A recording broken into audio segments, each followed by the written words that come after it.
Hey everyone, welcome back to the video, or welcome back to the channel. I'm starting this video off a little bit differently. I'm actually talking to the camera versus doing voiceover. Just something I want to try. I do want to get maybe some wireless microphones and things like that, but let me know what you think down in the comments if you like this style better than the voiceover. There still will be voiceover, obviously, as I play some B-roll and things like that, but just trying out something new for the channel. The other side of this is that I would like to have a video or do a video where I am talking about some of the top 5 things or showing you the top 5 things that I've 3D printed so far. I've had this Bamboo Labs A1 for almost a year now. I think it's been about 9 months, and I've printed a lot of stuff since then, and I just want to kind of have a check-in video and show you guys what I've 3D printed and some of my top 5 favorites. I could do probably another video of these. I might. Again, if you guys like and subscribe, you'll see those coming up, and hopefully you guys like this one. So without further ado, let's jump into number 1, which is actually right behind me here. It's the Honeycomb wall system. So this was one of the first projects that I worked on when I got my 3D printer. I had all this stuff. I built this little desk here for this corner. But I had all this stuff that I wanted to use and accumulate and did accumulate as I got into the hobby. And I needed somewhere to put it. And I didn't really have a ton of shelving space or cabinet space to really put that all together. I do have this cabinet down here, but mostly I use that for filament and things like that. That way the filament is a little bit out of the elements, and I can put some desiccant in there. It's not completely airtight, so it does get affected by weather and humidity a little bit, but it usually keeps my filament nice and dry. But I needed something for everything else, all the little things. Luckily, none of this stuff is very heavy, so Honeycomb wall system worked out really good. I've seen a lot of videos since I've done this on multi-board, and honestly, if I wasn't new to the hobby, I probably would have done multi-board over the Honeycomb wall system, just because I like the way that some of it locks together better and how it gets applied to the wall. This really just gets put onto the wall with essentially drywall anchors and screws. So it's very simple, very easy, very DIY to do. But I will say that there is a little bit of flimsiness. You can see some of it does pull away from the wall. A lot of that is how many of the wall anchors and screws and adapters that you want to use. I wanted to try to use as minimal as possible just because I wanted this wall to stay pretty clean. I have had some aspirations of extending this, but this is really just it. But it's really nice to be able to have all my tools like deburring, hobby knife, screwdrivers, glue, the tools for the Bamboo Labs, a drill, some tape. It's really nice to have it all organized on the wall. And honestly, it makes it a lot easier and nicer to work here as a workbench when I take prints off and I'm either assembling them or I'm sanding them or getting them to fit together based on the design of the product. So that's kind of the first one.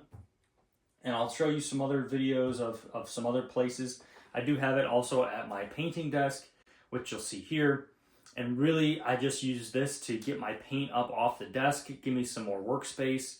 And I previously had some wood paint racks that I created, but they were kind of top heavy and I had no way to really secure them. So I wanted something that was on the wall, nice and organized, and also give me some room to expand.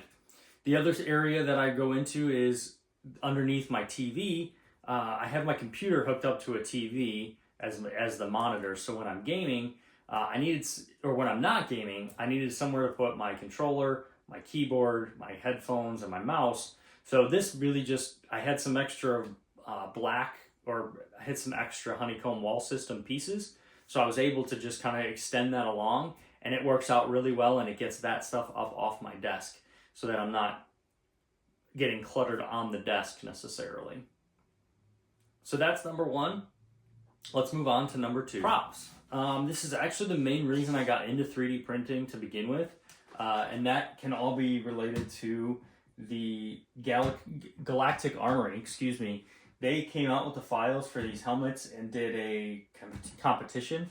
I obviously did not win the competition, but I had a lot of fun putting this together, painting this up. This was really the first big project other than the Honeycomb wall system that I did. And it really got me into the hobby. I learned a ton from this process. I learned a ton about making props and things from 3D printing. Like this plasma pistol, I learned a lot about how to weather it and all that kind of stuff. So I really enjoyed making props. I'm actually working on this one. This is a Star Wars blaster for a friend. This is just black PLA. I think this looks really good as it is. I'm going to end up painting this and everything, but it's really cool. And if you have other people that are into the hobby, it's a really nice way to make things for them or give them things that maybe they couldn't make for themselves or that they would otherwise buy from another maker. So I'm actually going to paint this up for him, make it look nice, and give that to him as a present. But props are another one of my favorite things to print with my 3D printer. Now let's move on to number 3. So number 3 are parts boxes. So I found this file on MakerLab a while back because I needed somewhere to put all of my bits for my minis, and from there it's actually extended where I've made some of these for screws and other things, but they're really simple. They do take a little bit to print, but they're really good because the hinges are simple. You don't need any screws or anything. You actually use filament. You cut off filament in order to make the hinges here with the little clasps. And honestly, these look really well. They seal really well. I've dropped these and they've never opened. And honestly, they've just become a really nice addition to organizing my bits pieces and my mini collection. So these are definitely a number 3. And again, I'm hoping to expand this. I did start using this for screws and things in my garage, and I can see a ton of other uses for this. And even making these bigger and better and things like that would be really exciting and a cool project to work on.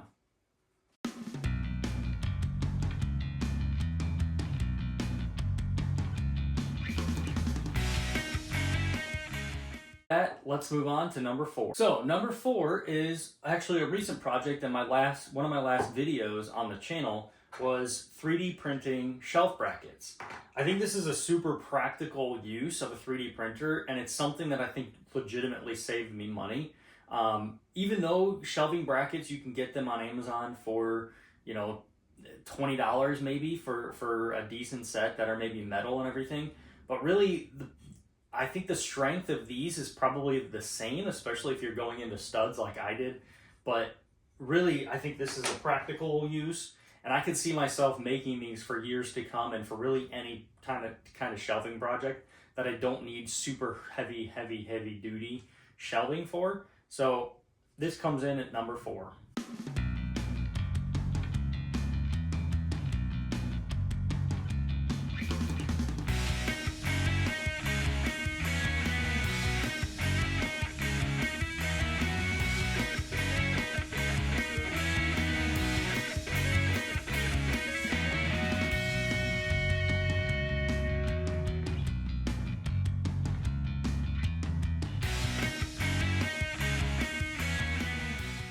And number 5 is holiday decorations. So my wife has actually liked one of my hobbies because I've been able to make her things.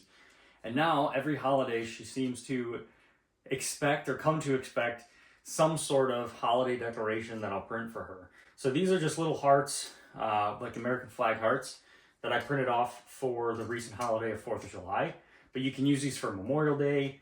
I've made her a bunch of different things for a bunch of different holidays like Easter and the St. Patrick's Day and Christmas. Christmas is a really easy one.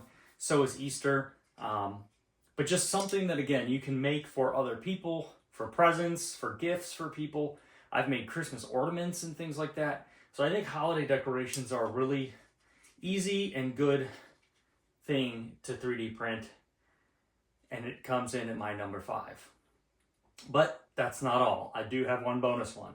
And unfortunately, for my bonus one, I don't have one here because every time I make one, I end up finding somebody that would benefit from getting it, and it is a travel hanger. This is a super simple print in place print, and everybody that I give these to really like them. They kind of just fold out, and you just break them, kind of break the supports off, and then it's all captive. So that's my top 5, guys. Let me know what you think down in the comments. I'll try to leave the links, and as always, please like and subscribe if you enjoyed the video.